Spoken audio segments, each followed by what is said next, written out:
Good morning बच्चा party, good morning बच्चा, good morning Anoop Kumar, खुशबू पाल, तेजभान, आदित्य, राहुल और सभी प्यारे प्यारे बच्चों को, अमरदीप, एलेक्स, सभी प्यारे प्यारे बच्चों को गुड मॉर्निंग।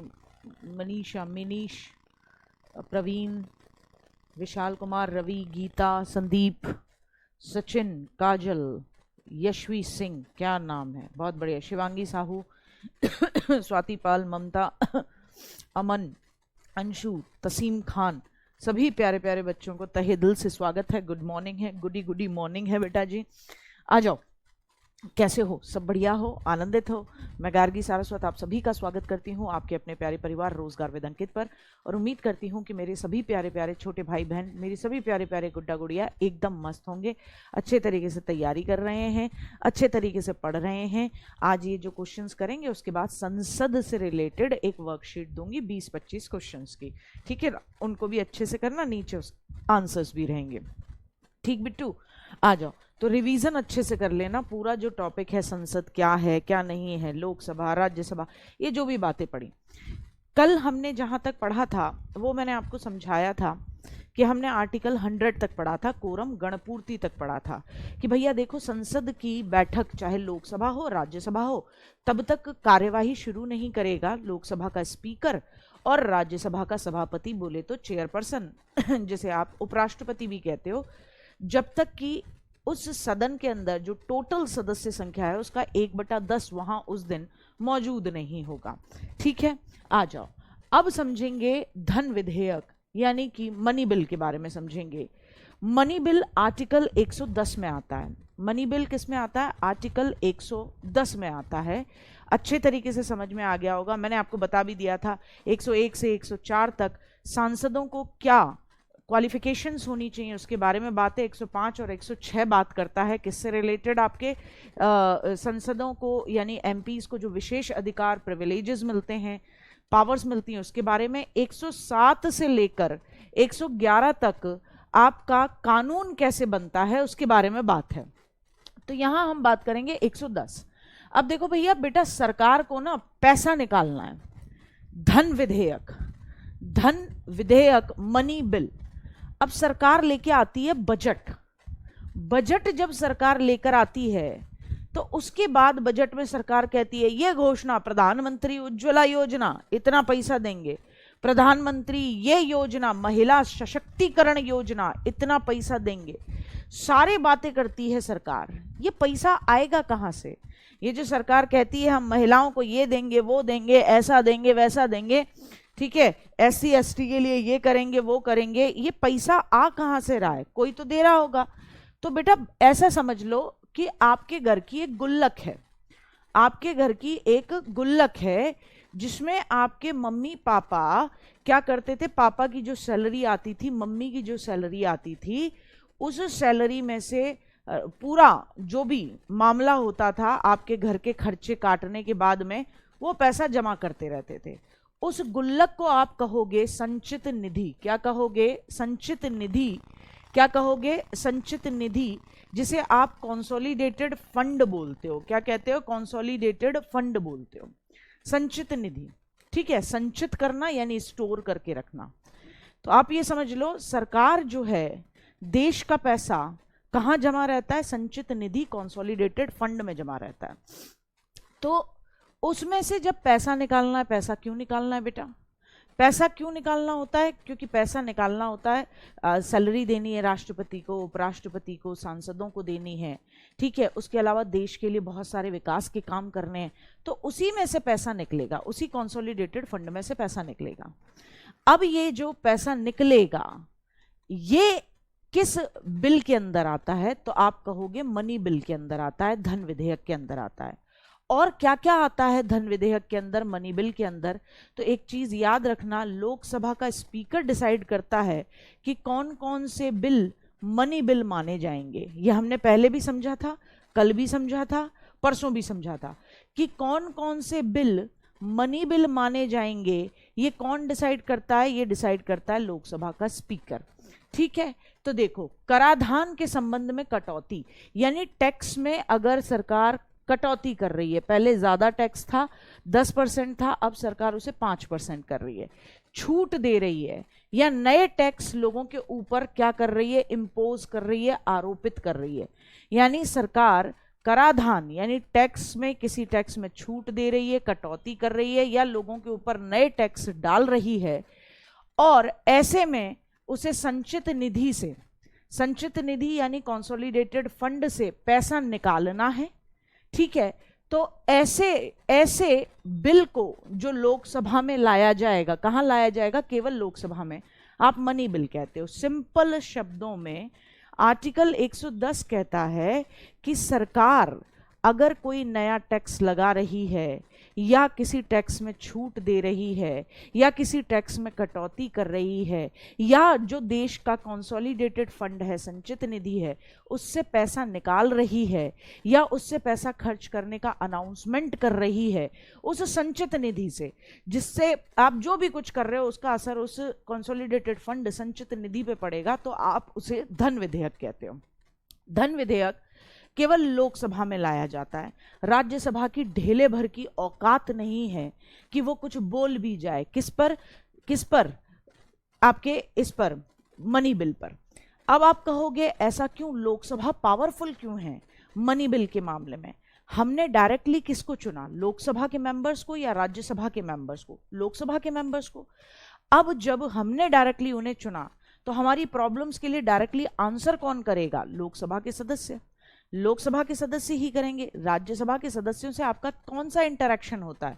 वो तो वोट मांगने, मैडम, दीदी, भैया, माताजी, बाबूजी, वो तो नहीं करते आते।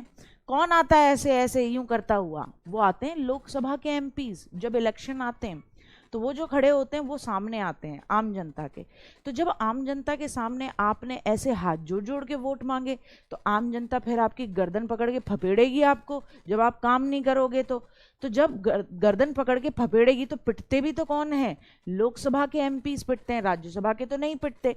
तो ऐसे में भैया, जब आम जनता का काम करने के लिए पैसा निकालने की जरूरत है, तो वो पावर किसके पास होनी चाहिए? लोकसभा के पास होनी चाहिए। इतना समझ में आया? सुनो, ये कौन डिसाइड करेगा कि कोई बिल, कोई विधेयक धन विधेयक है या नहीं? लोकसभा का स्पीकर डिसाइड करेगा। दूसरी बात, लोकसभा में ही लाया जाता है कौन सा? Money bill. लेकिन लोकसभा में लाने से पहले भी इस पे राष्ट्रपति जी की पहले से ही सहमति ले ली जाती है कि भैया जी हम ला रहे हैं। राष्ट्रपति जी कह देते हैं बिल्कुल लाओ, देश की तरक्की करने के लिए पैसा तो निकालना पड़ेगा, ले आओ। ठीक, अच्छा, धन विधेयक केवल लोकसभा में ही लाया जाएगा।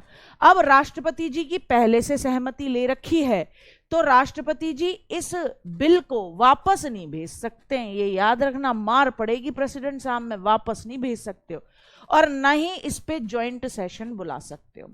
न तो आप वापस भेज सकते हो, न ही ज्वाइंट सेशन बुला सकते हो। तो आप या तो उसे रिजेक्ट करोगे या उसे एक्सेप्ट करोगे एज अ प्रेसिडेंट। मेरी बात समझ में आई? मेरी बात समझ में आई? ठीक है साहब, अभी एक शॉर्ट में ट्रिक में समझा दूंगी, अभी एक टेबल सी बनवाऊंगी। लोकसभा से पास हो जाएगा तो 14 दिन के अंदर अंदर राज्यसभा को भी ये बिल पास करना पड़ेगा। आप कहो राज्यसभा मना कर देगी, नहीं नहीं ज्यादा पैसा निकाल रही है सरकार, तो राज्यसभा की कोई औकात नहीं है। राज्यसभा कहे नहीं, ये मनी बिल में ये चेंजेस करो। लोकसभा कह देती है चल बे, तेरी इतनी औकात नहीं, हटा। और फिर वो केवल और केवल राज्यसभा उसे 14 डेज तक रोक सकती है। कब तक? 14 दिन तक। 15वें दिन ऑटोमेटिकली पास माना जाता है। तो राज्यसभा को ये 14 दिन के अंदर अंदर पास करना होगा। नहीं करती है तो 15वें दिन यानी 14वें दिन के बाद ऑटोमेटिकली राज्यसभा से भी पास हो जाएगा, क्योंकि पैसा निकालना है। राजनीति के चक्कर में फंस जाएगा पैसा तो देश के लिए काम कैसे करेगा? ठीक है ना? आ रही बात समझ में? राज्यसभा के पास इतनी वैल्यू है ही नहीं कि वो इस बिल में कोई चेंज करे, कोई चेंज करे। रिक्वेस्ट कर सकती है, मानना ना मानना लोकसभा के ऊपर है, मानती भी नहीं है लोकसभा। राष्ट्रपति इसे या तो एक्सेप्ट करेंगे या रिजेक्ट करेंगे, लेकिन न तो इसको दोबारा थिंकिंग के लिए, पुनर्विचार के लिए भी नहीं लौटा सकते, और नहीं इस पे ज्वाइंट सेशन कर सकते हैं। डन। अब देखो, बनाओ एक ऐसे धन विधेयक। ठीक है, देखो किसकी क्या, यहां लिखो लोकसभा, यहां लिखो राज्यसभा और यहां लिखो राष्ट्रपति। यहां क्या लिखो? राष्ट्रपति भैया लिखो। ठीक है, अब देखो कि यहां सबसे पहले लिख दो धन विधेयक, मनी बिल लिखो, और मनी बिल में क्या लिखो? आर्टिकल लिखो। मनी बिल का आर्टिकल 110 लोकसभा में लाया जाए, लिखो लोकसभा में ही इंट्रोड्यूस, लोकसभा में ही लाया जा सकता है और कहीं नहीं लाया जाएगा, लाया जा सकता है, लाया जाएगा केवल।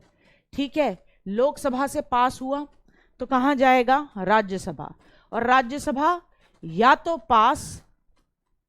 पास करेगी, ठीक है, या फिर 14 दिन तक के लिए, या फिर कितने दिन तक के लिए? 14 दिन तक के लिए रोक सकती है, 14 डेज के लिए रोक सकती है। 15वें दिन अपने आप पास, 15वें दिन बेटा जी अपने आप पास। ठीक, यहां से पास होके गया राष्ट्रपति के पास, तो राष्ट्रपति या तो एक्सेप्ट करेंगे, एक्सेप्ट, या करेंगे रिजेक्ट। क्या नहीं कर सकते? संयुक्त सेशन नहीं कर सकते, संयुक्त बैठक ज्वाइंट सेशन नहीं बुला सकते, और ना ही पुनर्विचार के लिए लौटा सकते हैं, ना ही पुनर्विचार के लिए लौटा सकते हैं। ठीक है, ये क्रॉस लगा देना। आ रही बात समझ में? ये इतनी ही वैल्यू है, ये इतनी ही वैल्यू है, इससे ज्यादा वैल्यू नहीं है।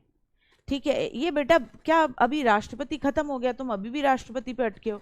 राष्ट्रपति मेडिकल लीव पर गया है, क्या उसे पद वेतन नहीं मिलेगा? क्यों नहीं मिलेगा? मेडिकल लीव पे गया है भाई, मेडिकल लीव पे गया है, तो जो अलाउंसेस हैं वो भी मिलेगा।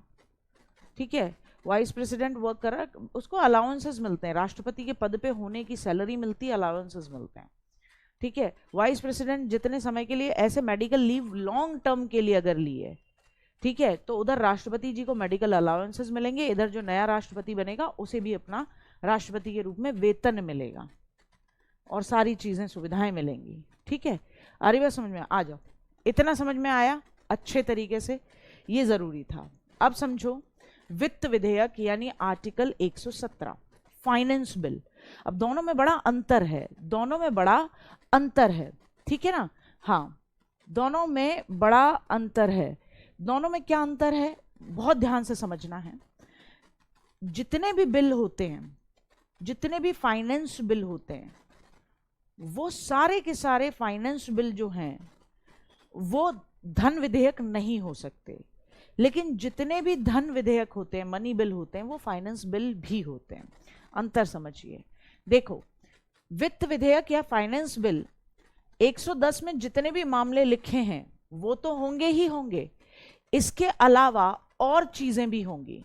जैसे सरकार का उधार, लिख लें यहां पे क्या क्या होगा।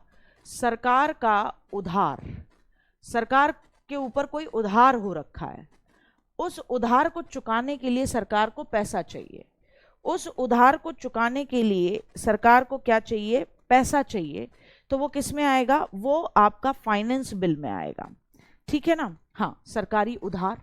ठीक है, राजस्व व्यय, आप टैक्स में से क्या करना चाहते हो? पैसा खर्च करना चाहते हो, तो ये किस में आएंगे? ये आएंगे आपके वित्त विधेयक में, नहीं वित्त विधेयक में, ना कि धन विधेयक में।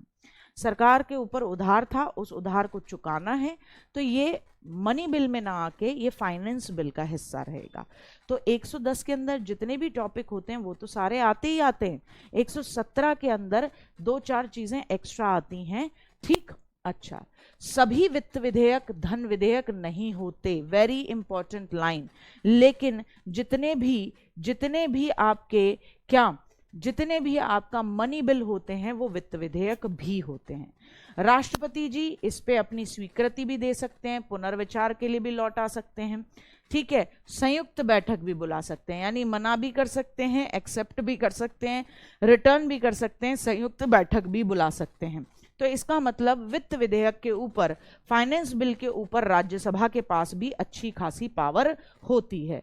तो यहां लिखेंगे, अब लिखेंगे समझने के लिए, अब लिखेंगे समझने के लिए यहाँ पे वित्त विधेयक का मामला क्या है, यहीं पे अंडरलाइन करते करते चलो ताकि समझने में दिक्कत ना हो। फाइनेंस बिल, कौन सा? फाइनेंस बिल, जिसे आप कहते हो वित्त विधेयक, जिसे आप ऑलरेडी 117 के अंदर आर्टिकल में लेते हो। अब इसको आप लोकसभा में लेकर आते हो, ठीक है। वित्त विधेयक को आप कहाँ लेकर आते हो? हाँ, इसके लिए कोई दिक्कत नहीं है, वित्त विधेयक को आप लोकसभा में लेकर आए, ठीक है। लोकसभा में लेकर आए आप इसे, लोकसभा से पास, ठीक है। लोकसभा से जैसे ही पास हुआ ये कहाँ गया? राज्यसभा में। राज्यसभा इसे अधिकतम कितने दिनों के लिए रोक सकती है? तो याद रखना, राज्यसभा इसको लास्ट 75 मैक्स डेज के लिए रोक सकती है। मैक्स डेज 75 डेज में ये पास हो जाएगा यहां से, राज्यसभा से, ठीक है। उसके बाद ये राष्ट्रपति जी के पास जाएगा, तो राष्ट्रपति जी क्या क्या कर सकते हैं? एक्सेप्ट भी कर सकते हैं, रिजेक्ट भी कर सकते हैं, ठीक है। संयुक्त बैठक भी बुला सकते हैं, जॉइंट सेशन, संयुक्त बैठक भी बुला सकते हैं, ठीक है। और पुनर्विचार के लिए लौटा भी सकते हैं, पुनर्विचार के लिए लौटा भी सकते हैं, पुनर्विचार के लिए क्या कर सकते हैं? लौटा सकते हैं। क्या कर सकते हैं? लौटा सकते हैं। कानून कैसे बन रहा है वो देखें आप। जब मनी बिल लाया गया तो वो केवल और केवल लोकसभा में ही लाया जाएगा, राज्यसभा या तो पास कर दे या फिर अगर सजेशन भेजती है तो वो लोकसभा के ऊपर एक्सेप्ट करना। 14 दिन में ऑटोमेटिकली ये पास हो जाएगा राज्यसभा से। राष्ट्रपति जी इसको या तो एक्सेप्ट करेंगे या मना करेंगे, लेकिन जनरली राष्ट्रपति जी इसे एक्सेप्ट ही करते हैं, रिजेक्ट नहीं कर सकते क्योंकि प्रेसिडेंट से पहले ही स्वीकृति ले रखी है। संयुक्त बैठक यानी ज्वाइंट सेशन नहीं बुलाएंगे और लौटाएंगे भी नहीं इसको पुनर्विचार के लिए। फाइनेंस बिल, वित्त विधेयक में क्या क्या आता है? वो सारे टॉपिक जो कि किसके अंदर आ रखे होते हैं, जो कि आपके मनी बिल में आ रखे होते हैं। उसके अलावा भी कुछ टॉपिक्स ऐसे हैं, जैसे सरकार ने उधारी ली है, वो उधारी चुकानी है, ठीक है ना, राजस्व टैक्स लिया है, वो सब किस में आते हैं? वो वित्त विधेयक फाइनेंस बिल में आते हैं। लोकसभा से पास हुआ तो राज्यसभा इसे केवल 75 डेज तक रोक सकती है और राष्ट्रपति जी इसे सब कुछ कर सकते हैं, एक्सेप्ट भी, रिजेक्ट भी, ज्वाइंट सेशन भी बुला सकते हैं और साथ ही साथ प्रेसिडेंट साहब इसके ऊपर और क्या कर सकते हैं? इसको पुनर्विचार के लिए लौटा भी सकते हैं। अब बताओ, अब बताओ क्या कह रहे हो? किसी भी बिल को लोकसभा ही लेकर आता है? नहीं नहीं, ऐसा नहीं है कि किसी भी बिल को केवल लोकसभा ही लाएगा। कोई भी बिल राज्यसभा में भी आ सकता है, लेकिन मनी बिल हुआ ये लोकसभा में ही आएगा, मनी बिल लोकसभा में ही आएगा। आ रही बात समझ में? ये बात विशेष तौर पर याद रखनी है। Basic definition of money bill जो मैंने लिखा दी, आपको दिखा दी थी कि कराधान में यानी टैक्सेशन में छूट, कटौती या किसी भी तरीके का टैक्स आप पे आरोपित करे सरकार, जिससे संचित निधि से पैसा निकाला जाए, उसे आप कंसोलिडेटेड फंड से पैसा निकाला जाए, तो उसके लिए जो आप बिल लेकर आएगी सरकार लोकसभा में, वो मनी बिल कहलाएगा। सिंपल सा सरल सा सिद्धांत है जिसे आपको कहना होगा। आर्टिकल 110 आपसे कभी नहीं पूछेगा क्योंकि आप पॉलिटी के स्टूडेंट नहीं हो खालिस कि आपको कहीं लिखना होगा। आपको सिर्फ इतना समझना होगा, मनी बिल आर्टिकल 110, आपका फाइनेंस बिल आर्टिकल 117। जितने भी फाइनेंस बिल हैं वो सब मनी बिल नहीं हो सकते, लेकिन जितने भी मनी बिल हैं वो सब फाइनेंस बिल भी होंगे। ये बात याद रखनी है, ठीक है।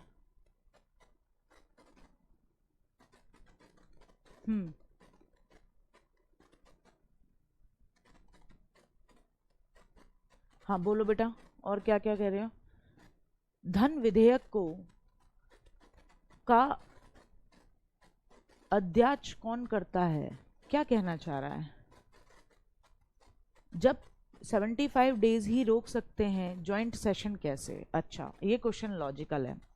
75 डेज में उसको पास करना होगा, मैक्सिमम 75 डेज में उसको पास करना होगा।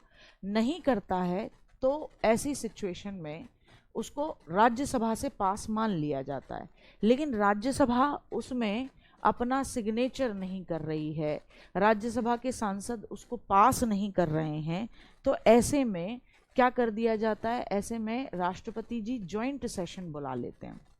ऐसे में राष्ट्रपति जी क्या कर लेते हैं, जॉइंट सेशन बुला सकते हैं। वैसे तो मैक्सिमम 75 डेज में उसको पास करना ही करना है, ठीक है ना, मैक्सिमम 75 डेज में उसको पास करना ही करना है, लेकिन उससे पहले कोई डेडलॉक होता है तो उसको सही करने के लिए राष्ट्रपति जी जॉइंट सेशन बुला सकते हैं। ठीक है, आ रही बात समझ में? हाँ, ये बात समझ में आ रही है? बिल्कुल बिल्कुल, ये इतना समझना बहुत ज़रूरी है।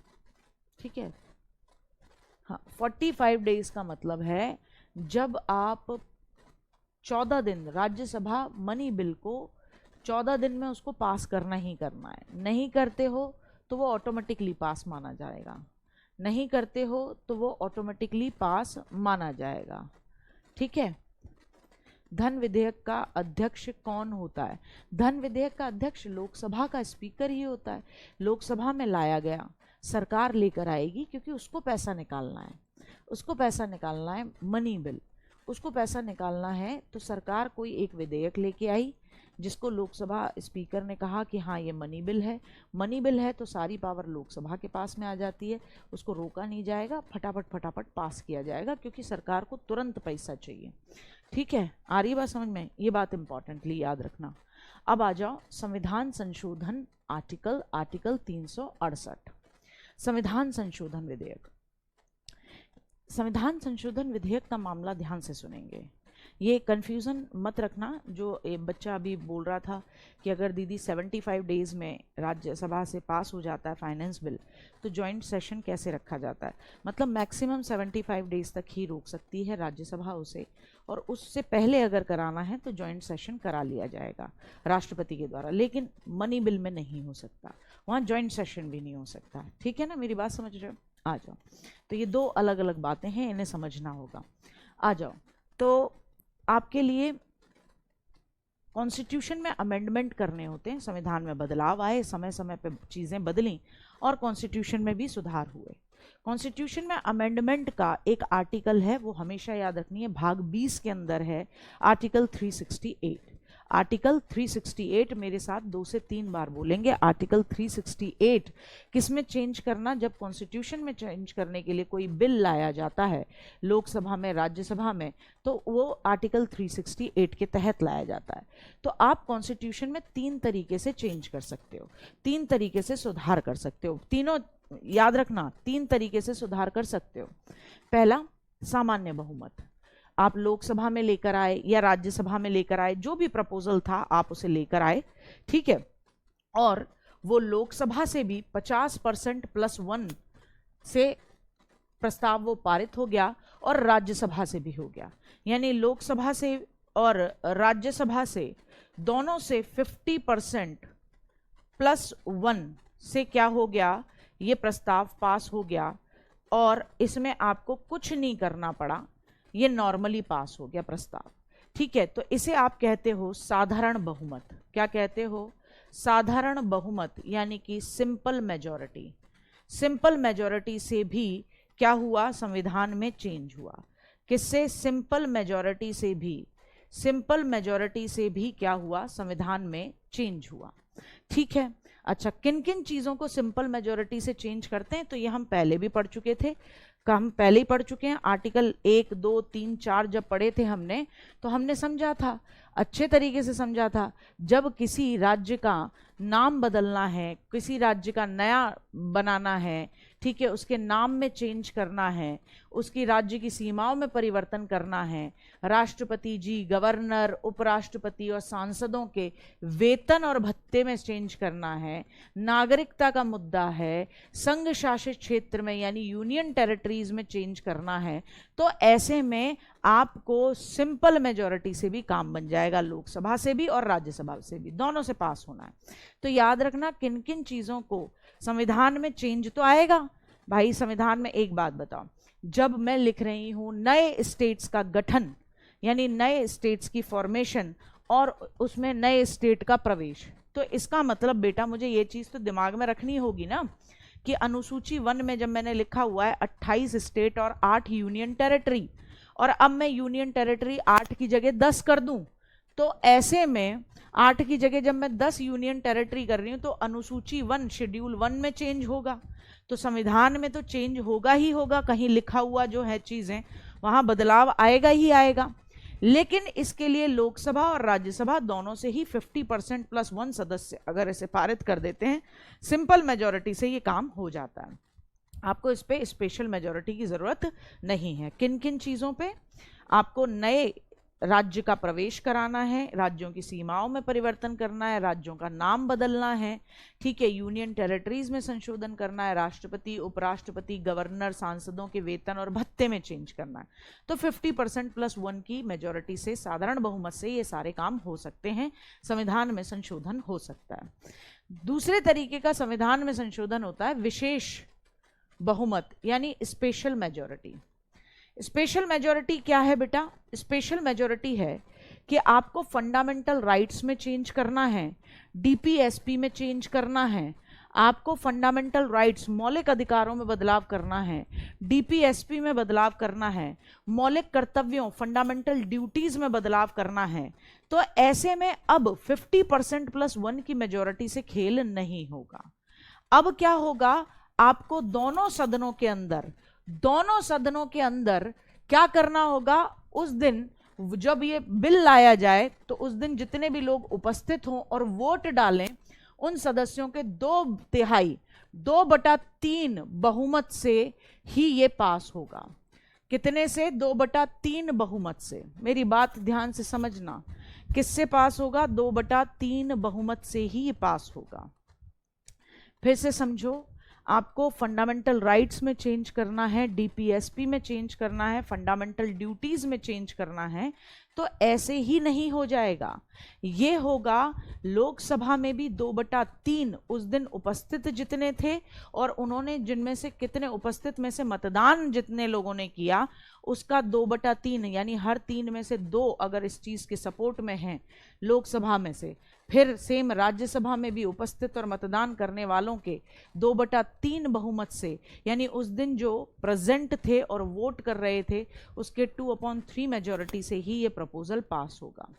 ठीक, आ रही बात समझ में? ठीक है, ठीक, आ रही बात समझ में? क्लियर हुआ? क्लियर हुआ? फाइनेंस बिल की कभी कोई क्लियर डेफिनेशन नहीं है। ये कहा जाता है जितने भी मुद्दे धन विधेयक में आते हैं वो तो हैं ही हैं, उसके अलावा सरकार को जो टैक्स चुकाना है, सरकार का जो टैक्स सरकार के ऊपर भारित है, उस सब को आप क्या कह देते हो? फाइनेंस बिल कह देते हो। ठीक है, आ रही बात समझ में? तो सारे फाइनेंस बिल मनी बिल नहीं हो सकते, लेकिन मनी बिल के अंदर वो सारी चीजें होती हैं जो फाइनेंस बिल के अंदर होती हैं। भाई साधारण रोजमर्रा की चीजों के लिए भी सरकार को फाइनेंस की जरूरत होती है, तो वो फाइनेंस बिल है। ठीक है, आओ अच्छे तरीके से नेक्स्ट पे आते हैं।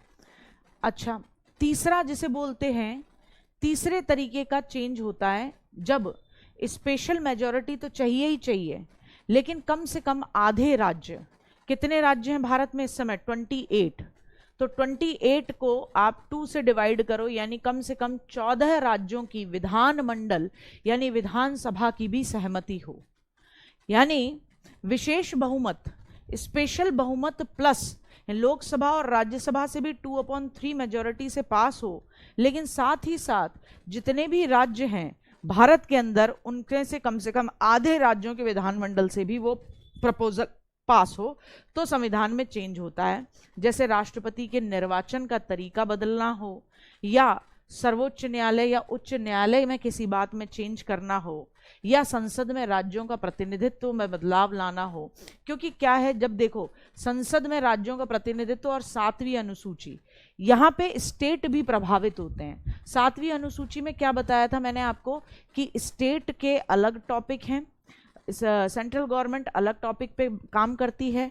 तो अगर आप 7वीं अनुसूची में कोई छेड़छाड़ कर रहे हो, स्टेट के किसी सब्जेक्ट पे आप संसद कानून बनाना चाहती है और उसको टोटली वहां से हटाकर सेंट्रल गवर्नमेंट के अंडर लेना चाहती है उस सब्जेक्ट को, तो ऐसे में आप उसमें परमानेंटली चेंज करना चाहते हो तो स्टेट गवर्नमेंट भी प्रभावित होंगी, स्टेट गवर्नमेंट भी क्या होंगी, अफेक्टेड होंगी। इसलिए आपको विशेष बहुमत तो चाहिए ही चाहिए, आधे राज्यों से भी समर्थन चाहिए। जैसे जीएसटी लागू हुआ था तो पूरे देश के ऊपर स्टेट गवर्नमेंट का टैक्स का तरीका भी बदला था, सेंट्रल गवर्नमेंट का भी बदला था, तो वहां स्टेट गवर्नमेंट से भी क्या करना था, हाँ जीएसटी बिल, ठीक है, स्टेट गवर्नमेंट से भी सपोर्ट चाहिए था।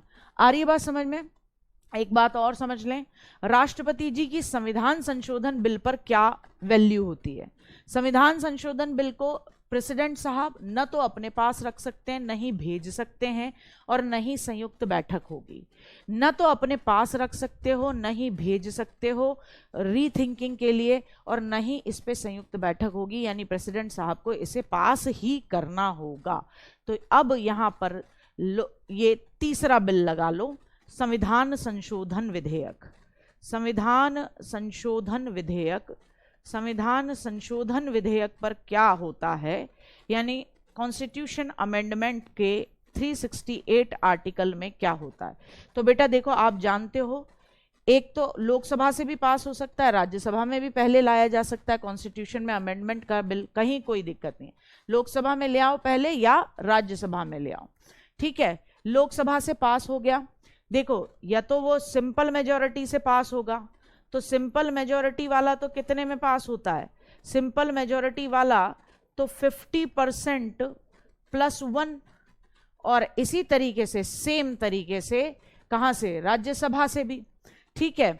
अच्छा, स्पेशल मेजॉरिटी, तो स्पेशल मेजॉरिटी जैसे कि भैया आपके फंडामेंटल राइट्स में चेंज करना है, बदलाव करना है, और साथ ही साथ आपके फंडामेंटल राइट्स के अलावा आपके जैसे डीपीएसपी में बदलाव करना है, फंडामेंटल ड्यूटीज में बदलाव करना है, तो ऐसे में स्पेशल मेजॉरिटी चाहिए होगी। स्पेशल मेजॉरिटी में क्या है, उपस्थित और मतदान, यानी जो प्रेजेंट हैं और वोट कर रहे हैं, उपस्थित व मतदान करने वाले, उपस्थित और मतदान करने वाले, ठीक है, 2/3 सदस्य से ये प्रस्ताव पास होगा। सेम तरीका यहां पर भी है, राज्यसभा में भी है, इतना ही, तब चेंज होगा। फिर उसके बाद आया भाई ऐसी स्पेशल मेजॉरिटी, ऐसी चीज में चेंज कर रहे हो जिससे कि राज्यों के ऊपर स्टेट गवर्नमेंट की पावर पे असर पड़ता है, यानी 7वीं अनुसूची के किसी सब्जेक्ट को चेंज कर रहे हो, राज्यसभा में किसी स्टेट की सीटों को कम कर रहे हो या बढ़ा रहे हो, तो राज्यों से भी मांगना पड़ेगा। पूरे देश के लिए एक नया टैक्स सिस्टम ला रहे हो जिसमें स्टेट गवर्नमेंट के अपने टैक्स सिस्टम को उनको साइड में करना पड़ेगा, तो वहां पे भी मानना पड़ेगा। तो ऐसे में यहां पर स्पेशल मेजॉरिटी प्लस यानी यहां से तो ये पास होगा, प्लस आधे राज्यों की विधानमंडल से भी पास, आधे राज्यों की विधानसभा से भी पास, ठीक है। ये दोनों जगह पे हो रहा है। अब राष्ट्रपति जी की वैल्यू क्या है, तीनों तरीके में उन्हें एक्सेप्ट ही करना पड़ेगा। क्या करना पड़ेगा, एक्सेप्ट। ना तो वो रिजेक्ट कर सकते हैं, ना तो अस्वीकृति दे सकते हैं, न ही पुनर्विचार करा सकते हैं कि नहीं दोबारा देख लो, ना ना ना कोई मतलब ही नहीं है, और न ही जॉइंट सेशन बुला सकते हैं, ना ही जॉइंट सेशन बुला सकते हैं। तो संविधान संशोधन से रिलेटेड कोई भी बिल क्या राज्यों से शुरू हो सकता है, नहीं। लिखना, राज्यों की विधानमंडल से, राज्यों की विधानसभा में शुरू नहीं हो सकता। कहां से शुरू होगा, या तो लोकसभा में या राज्यसभा में, ठीक है। ये 3 बातें मैंने आपको बताई और ये तीनों बातें मैंने शॉर्ट में आपको यहां समझाई। अब पहले बताओ कोई दिक्कत है तब, वरना आगे बढ़ेंगे। बहुत अच्छी चीज, बहुत अच्छी कहानियां सुनाऊंगी। अब पहले बताओ यहां तक कोई दिक्कत हो तो पहले मैं देखूं तुम क्या कह रहे हो। हाँ, किसान आंदोलन हुआ था। अच्छा औलादों, तुम किसान आंदोलन कराओगी पहले। अच्छा रुक जाओ, कमेंट बड़े करूं तुम्हारे ताकि पढ़ने में आएंगे।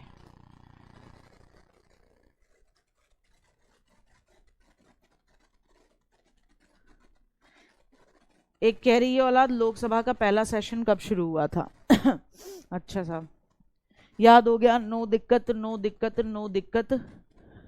याद कैसे, ए पगलू अनीता, है याद कैसे करें आर्टिकल? कैसे तो कितनी बार तो मजे मजे में कर लेते हैं हम। धन विधेयक राज्यसभा में क्यों नहीं लाते? बेटा इसलिए नहीं लाते क्योंकि पैसा डायरेक्टली जनता की भलाई के लिए किसको लगाना है? लोकसभा को लगाना है। लोकसभा को पैसा उसको जनता के लिए यूज करना है। वो पैसे यूज करने का डायरेक्ट हक किसको है? लोकसभा को है, इसलिए लोकसभा में लाया जाता है। ठीक है। हाँ, विधानसभा में कभी संविधान संशोधन बिल नहीं आएगा। एक बार रिपीट करो मेजॉरिटी वाला पोर्शन, अभी करती हूं। ठीक है, नो प्रॉब्लम, नो डाउट। ठीक है, देखो एक चीज है, पीछे के डाउट सॉल्व नहीं होंगे तो आगे के कैसे? बेटा आपने उस समय पर हैंड टू हैंड पीछे के डाउट क्लियर करे होते क्लास देखते ही समय, तो चीजें समझ में आती हैं। अब ऐसे बीच में जब राष्ट्रपति वहां पढ़ा और आज बात कर रहे हैं राष्ट्रपति जी की, कैसे होगा? ठीक है, बार बार रिवीजन करो, चीजें समझो, कहीं कोई दिक्कत नहीं होगी। जो रही बच्ची प्रॉब्लम होती है वो क्वेश्चन से सॉल्व होती है। जब कोई दिक्कत हो वापस वहीं पहुंच जाओ, उसी आर्टिकल में पहुंच जाओ, उसी को समझो। ठीक है, अब देखो मेरी बात फिर से समझ लो, फिर से समझा देती हूँ। लो आओ, आ जाओ। और ये कहाँ जा रही है? देखो, जब बात आती है मनी बिल की, यानी धन विधेयक की, यानी कंसोलिडेटेड फंड, आपकी संचित निधि से पैसा निकालना है। संचित निधि बताई थी, देश का ऐसा एक भंडार गृह समझ लो जहां पे पैसा जमा होता है। टैक्स वैक्स जो आते हैं, आप और हम टैक्स देते हैं, मंदिरों से जो टैक्स आते हैं, हर तरीके की वो वहीं जमा होता है।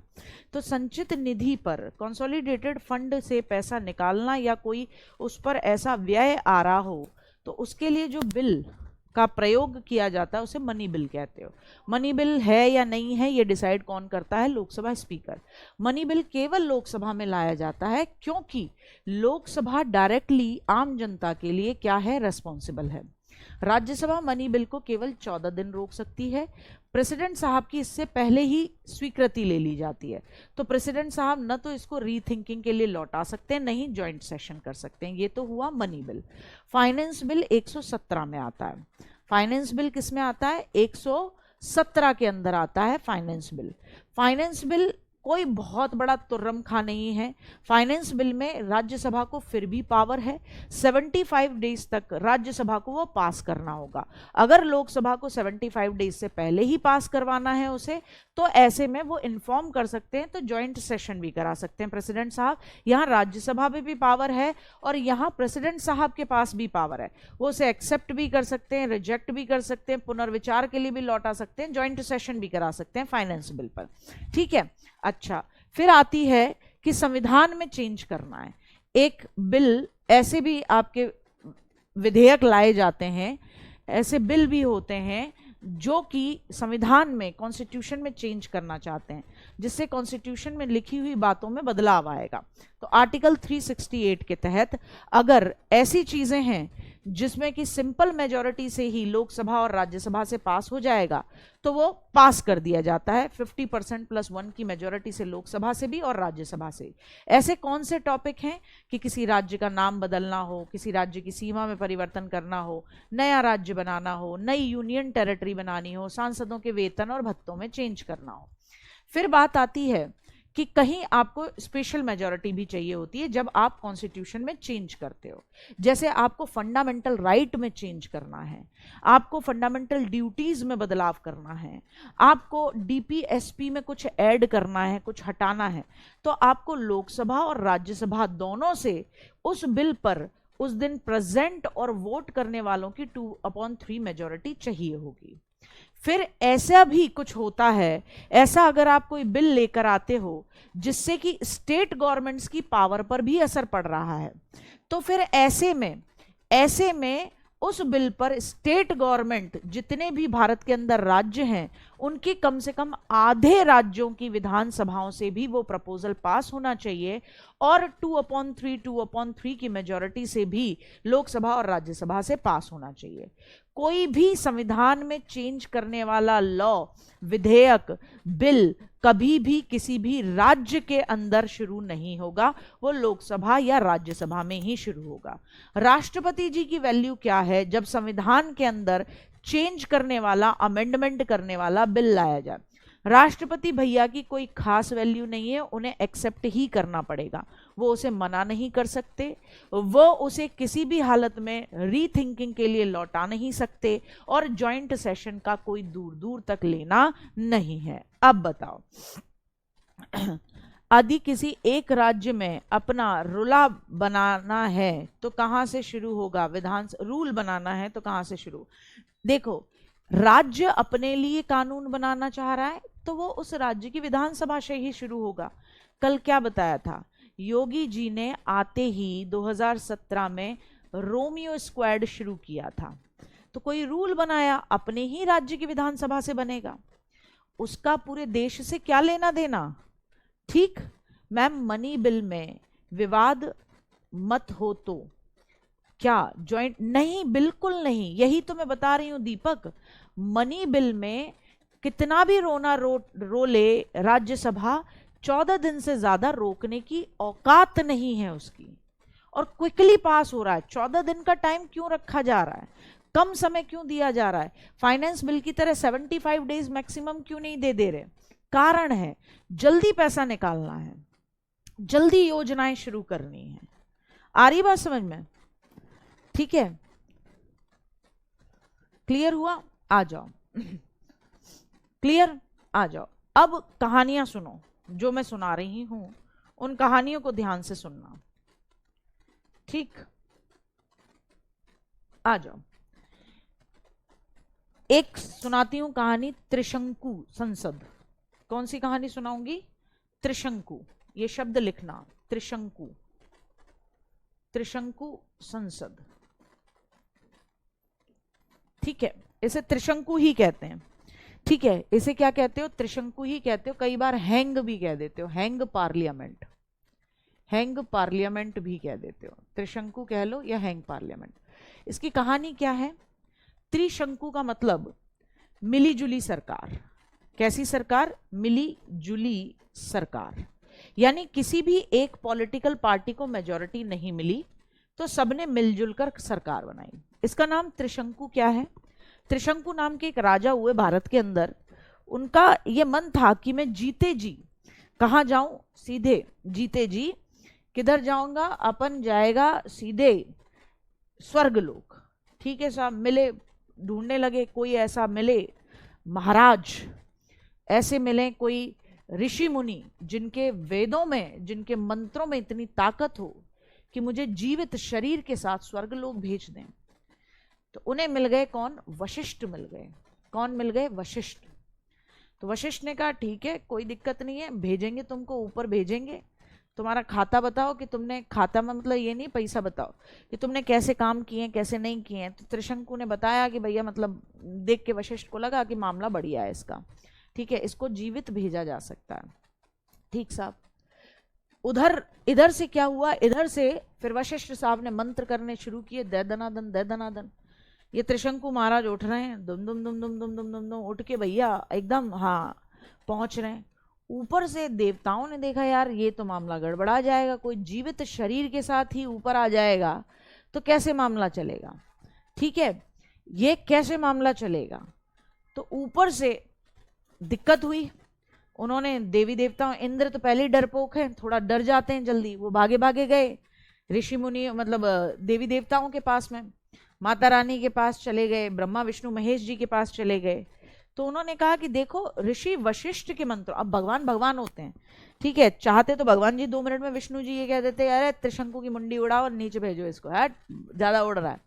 लेकिन बात यह है कि वशिष्ठ गुरु जो हैं उनके वैदिक मंत्रों का अपमान न हो, उनकी विद्या का अपमान न हो, तो कहा गया ये ऐसे ही किसी विद्वान महान ऋषि मुनि के ही वैदिक मंत्रों से इन्हें नीचे उतरवाओ। तो बात होने लगी भैया विश्वामित्र से। विश्वामित्र को कहा ये तो जीवन का चक्र गड़बड़ा जाएगा।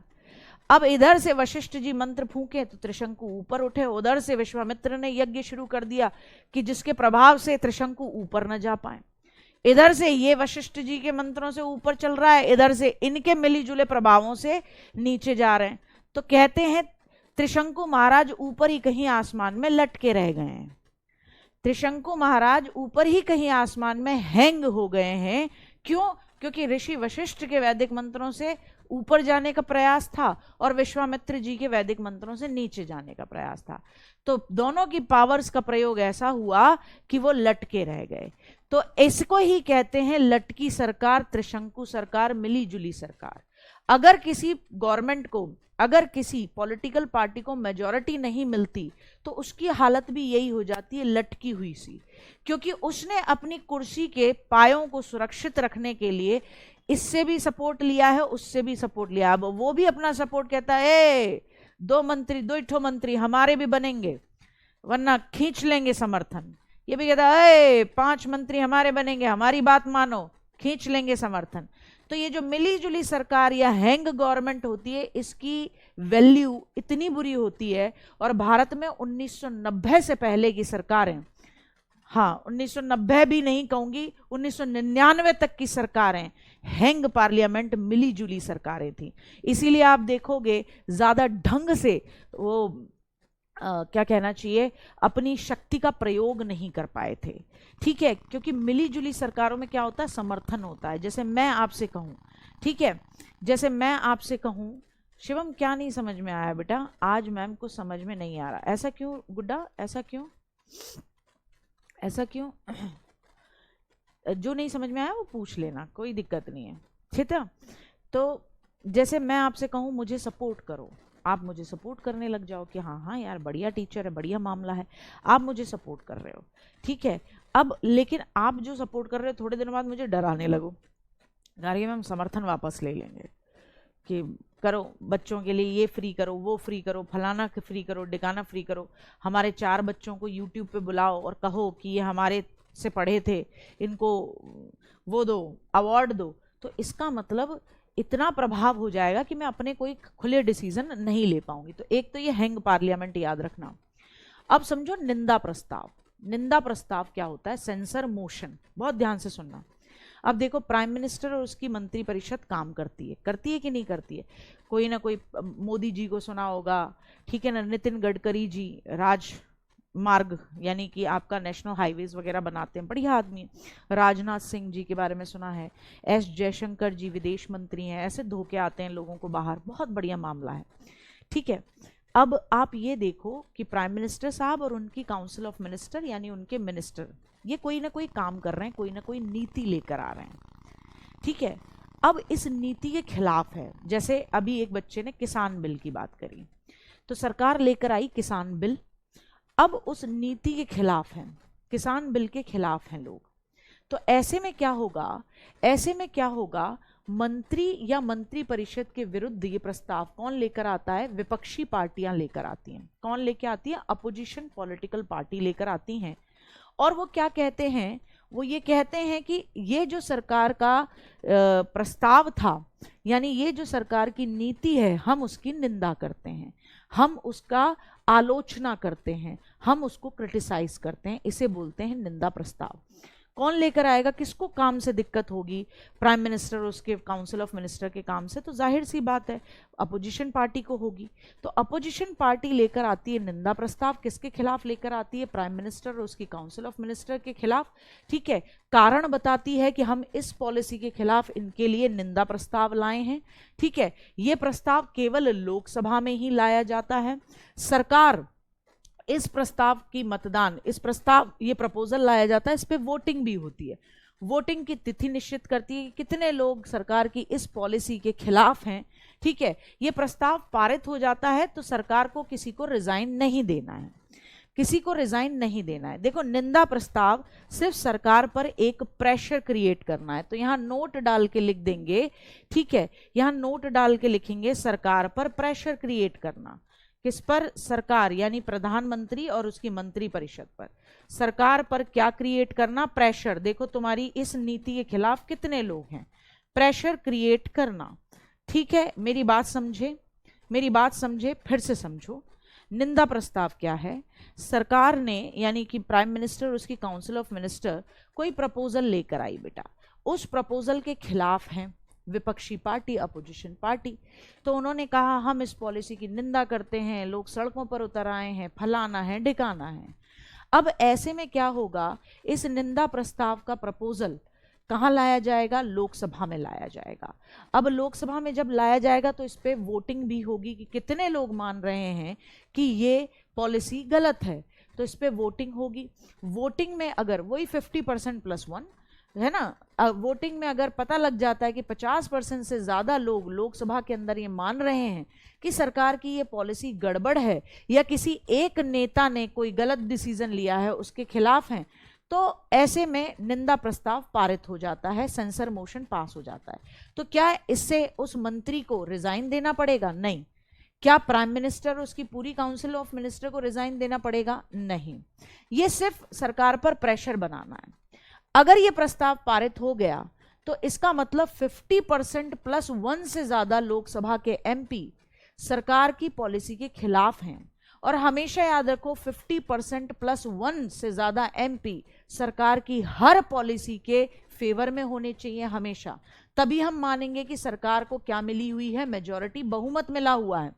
तो अगर ये निंदा प्रस्ताव पास हो गया, 50% + 1 लोग सरकार के या किसी मंत्री की किसी पॉलिसी के खिलाफ बोल गए, तो फिर अब ऐसे में सरकार को अपनी मेजॉरिटी साबित करने के लिए विश्वास मत कॉन्फिडेंस मोशन लाना होगा लोकसभा में।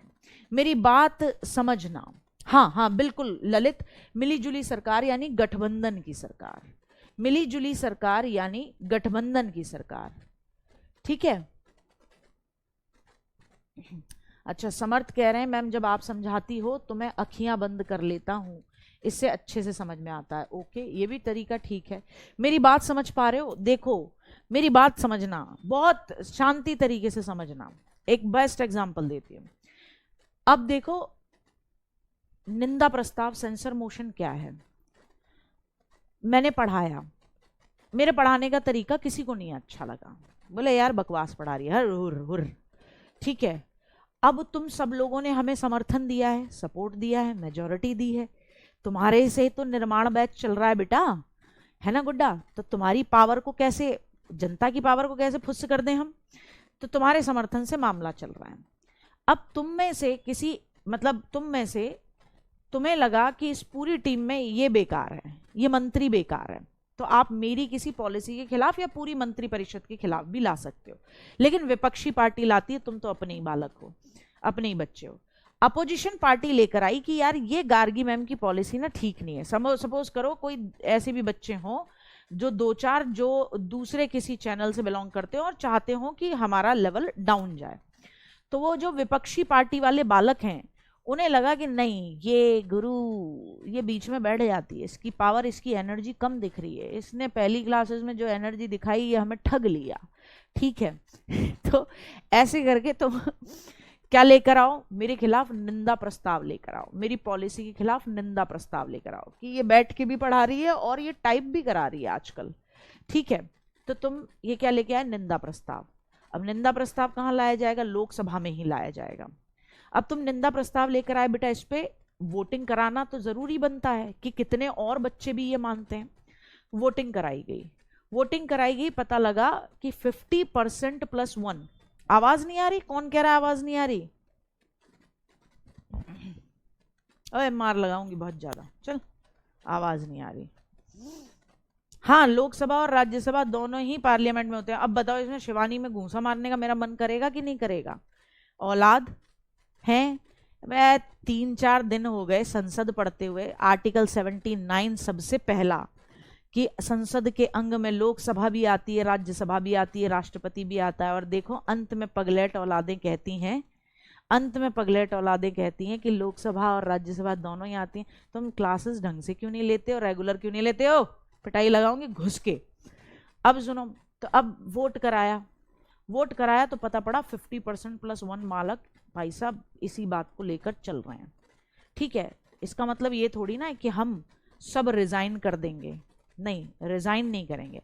अब हमें विश्वास मत हासिल करना होगा, यानी कॉन्फिडेंस मोशन साबित करना होगा, यानी हमें ये मुझे और मेरी पूरी टीम को 50% प्लस 1 की मेजोरिटी से ये साबित करना पड़ेगा कि 50% प्लस 1 स्टूडेंट हमारे पढ़ाने के तरीके को पसंद करते हैं। तो ये हुआ निंदा प्रस्ताव। समझ गए? निंदा प्रस्ताव के अगेंस्ट में मुझे अपनी वैल्यू, मेरी पूरी टीम को अपनी वैल्यू साबित करने के लिए कि हमारे पास आज भी सपोर्ट है, आज भी मेजोरिटी है, 50% प्लस 1 से काउंटर करना पड़ेगा तुम्हें। आ गए बस समझ में? ठीक है, क्लियर हो गया? ठीक, अच्छा, हाँ, मतलब मुझे विश्वास दिलाना पड़ेगा कि ऐसा नहीं है। ठीक, इससे ज्यादा मजेदार तो कोई सब्जेक्ट होता ही नहीं है पगलू। एक कह रहा है पॉलिटी बोरिंग सी लगती है, मुझे लगता है इससे ज्यादा आनंदित कोई सब्जेक्ट नहीं प्रैक्टिकल लाइफ से जुड़ता है। अब अविश्वास प्रस्ताव क्या है? No confidence motion. देखो, निंदा प्रस्ताव लाया गया, किसी को, सरकार को रिजाइन नहीं करना पड़ा सिर्फ क्या करना पड़ा? कॉन्फिडेंस मोशन लाकर साबित करना पड़ा कि मेरे पास 50% प्लस 1% बच्चों का सपोर्ट है जो ये मानते हैं कि हम लोगों के पढ़ाने का तरीका अच्छा है, उनके समझ में आता है। अब क्या आया? अविश्वास प्रस्ताव, नो कॉन्फिडेंस मोशन। ये भी लोकसभा में लाया जाएगा। ये भी कौन लेकर आएगा? विपक्षी दल, बागड़ बिल्ले लोकसभा में लेकर आएंगे, मंत्री परिषद के खिलाफ, यानी प्राइम मिनिस्टर, उसकी काउंसिल ऑफ मिनिस्टर के खिलाफ लेकर आएंगे। और ये प्रपोजल अगर पास हो गया तो पूरी की पूरी प्राइम मिनिस्टर और उसकी काउंसिल ऑफ मिनिस्टर को रिजाइन करना पड़ेगा। नो कॉन्फिडेंस मोशन, इसका मतलब यह है कि हमें इस सरकार में कॉन्फिडेंस ही नहीं है।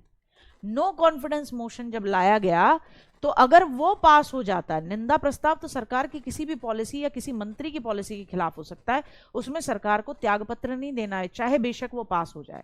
लेकिन नो कॉन्फिडेंस मोशन लोकसभा में विपक्षी पार्टी, अपोजिशन पार्टी लाएगी, मंत्रिपरिषद के विरुद्ध लाएगी। यहां डिफरेंस क्या है?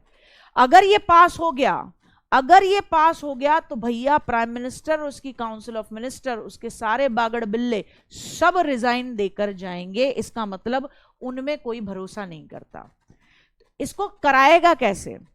जैसे ही ये प्रपोजल लाया जाएगा तो लोकसभा स्पीकर के सामने ये रखा जाएगा, कम से कम 50 सांसद एमपीस के सिग्नेचर होंगे। उसके बाद लोकसभा स्पीकर इसको एक्सेप्ट करेगा और कहेगा कि ठीक है, 10 दिन के अंदर अंदर मैं इस पे वोटिंग कराऊंगा।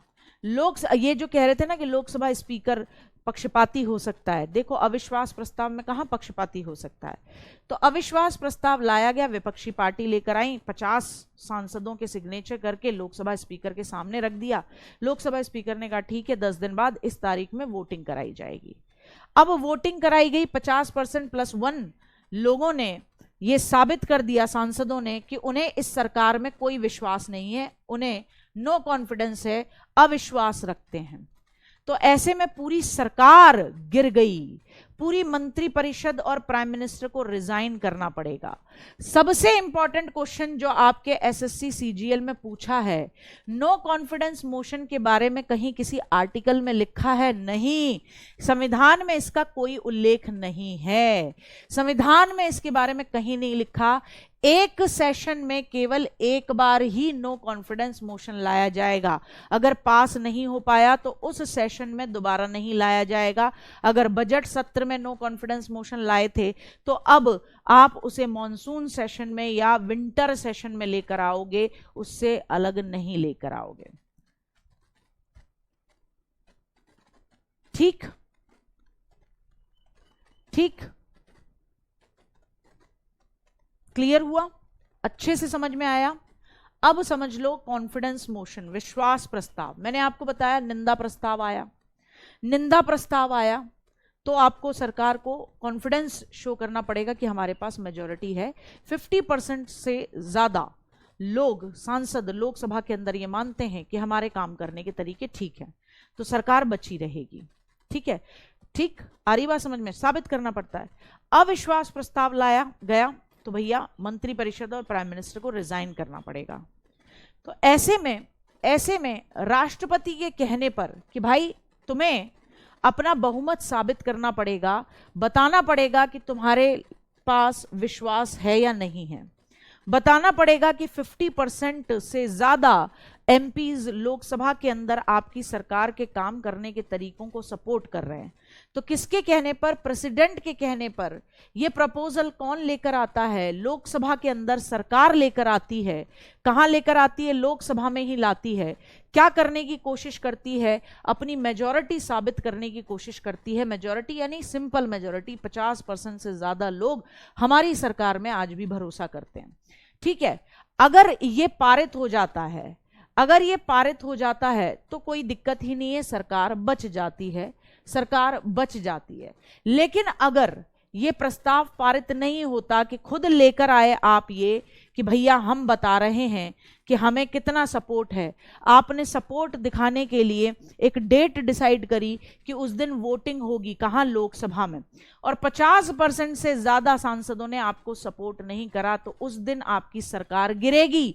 और ऐसा अब तक कब कब हुआ है? वीपी सिंह की सरकार गिरी, एचडी देवेगौड़ा की सरकार गिरी, और 1999 में मात्र 13 दिन के अंदर अटल बिहारी वाजपेयी जी की सरकार गिर गई थी।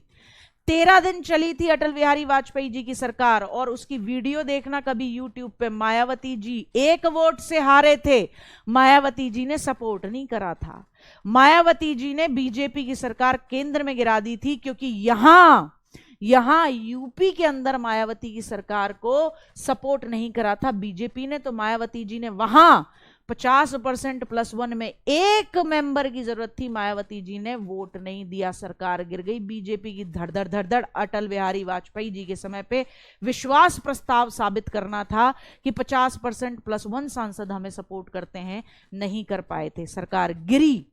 ठीक है, और मायावती जी ने सदन से बाहर निकलते ही, लोकसभा से, ये वीडियो क्लिप आप देख सकते हो यूट्यूब पे, कहीं पे भी मिल जाएगी, कि सदन से बाहर निकलते ही कह दिया था कि जो काम बीजेपी की सरकार ने यूपी में हमारे साथ किया वही हमने यहां कर दिया, टिट फॉर टैट कर दिया, टिट फॉर टैट कर दिया। ठीक है, वीपी सिंह की सरकार गिरी थी 1990 में, एचडी देवेगौड़ा की 1997 में गिरी थी, और अटल बिहारी वाजपेयी जी की 1999 में गिरी थी। सपोर्ट ही नहीं था। ये देख लो, ये वही समय बता रही हूं जब मिली जुली सरकारों का समय चलता था, और मिली जुली सरकारों का जब समय चलता है ना, तो वो विश्वास मत हासिल करना पड़ता है। खुद अपनी ही पार्टी जो सपोर्ट कर रही होती वही अगेंस्ट में खड़ी हो जाती, फिर तुम्हारे सपोर्ट ही छिन जाते हैं। ठीक है,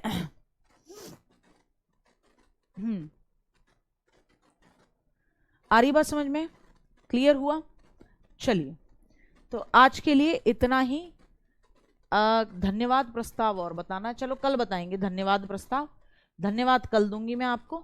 ठीक है, आज के लिए इतना ही, सिर्फ इतना ही।